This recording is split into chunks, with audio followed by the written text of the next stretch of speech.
ಸವಣೂರು ಪಟ್ಟಣದ ಅಂಬೇಡ್ಕರ್ ನಗರದ ಸರ್ಕಾರಿ ಪ್ರಾಥಮಿಕ ಶಾಲೆ ನಂಬರ್ 3ರ ಶಾಲೆಯ ಹತ್ತಿರವಿರುವಂತಹ ಚರಂಡಿಗಳು ತುಂಬಿ ಕೊಳೆತು ನಾರುತ್ತಿವೆ. ಇನ್ನು ಬೆಳಕಾದರೆ ಸಾಕು ಮಕ್ಕಳಿಗೆ ಹಾಗೂ ಶಿಕ್ಷಕರಿಗೆ ಓಡಾಡಲು ಸಹ ಬಹಳ ತೊಂದರೆಯಾಗುತ್ತಿದ್ದು, ಮಕ್ಕಳು ಕೆಸರು ತುಂಬಿದ ಗಟಾರುಗಳಿಗೆ ಬೀಳುತ್ತಿದ್ದಾರೆ. ಕೆಟ್ಟ ವಾಸನೆ ಬೀರುತ್ತಿದ್ದರೂ ಸಹ ಕ್ಯಾರೆ ಎನ್ನದ ಆಫೀಸರ್ಸ್ ಮಕ್ಕಳಿಗೆ ಊಟ ಮಾಡಲು ಸಹ ಆಗದೇ ಇರುವಂತಹ ದುಸ್ಥಿತಿ ಎದುರಾಗಿದೆ. ಸೊಳ್ಳೆಗಳ ಕಡಿತದಿಂದ ಮಕ್ಕಳು ಸಹ ಅನಾರೋಗ್ಯದಿಂದ ಬಳಲುತ್ತಿದ್ದು, ಡೆಂಗ್ಯೂ ಪ್ರಕರಣ ದೇಶದಲ್ಲಿ ದಿನೇ ದಿನೇ ಹೆಚ್ಚುತ್ತಲೇ ಇದೆ. ಇದರ ಅರಿವು ಇಲ್ಲದೆ ಪುರಸಭೆಯ ಅಧಿಕಾರಿಗಳು ನಿರ್ಲಕ್ಷ್ಯ ವಹಿಸುತ್ತಿರುವುದು ನಿಜಕ್ಕೂ ನಾಚಿಕೆಗೇಡಿನ ಸಂಗತಿಯಾಗಿದೆ. ಆದರೂ ಸಹ ಶಾಲೆಯ ಮುಂದೆ ಇರುವಂತಹ ಚರಂಡಿಗಳನ್ನು ಸರಿಪಡಿಸುವ ನೆಪದಲ್ಲಿ ಪುರಸಭೆಯವರು ಗಟಾರ್ಗಳನ್ನು ಇನ್ನೂ ಸಹ ಅಧೋಗತಿಗೆ ತಂದೊಡ್ಡಿದ್ದಾರೆ.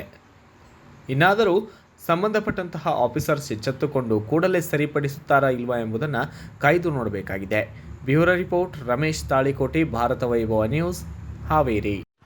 Thanks for watching. Read, discuss and debate with editor Dr. Yan Prashant Rao. Wanted reporters in print, digital and visual media for Bharat Vaibhav Daily Newspaper, BV News 5 Channel and BV Fast Web News from all the talukas of Karnataka, Goa and Maharashtra. If interested, send your resume to 9019229369.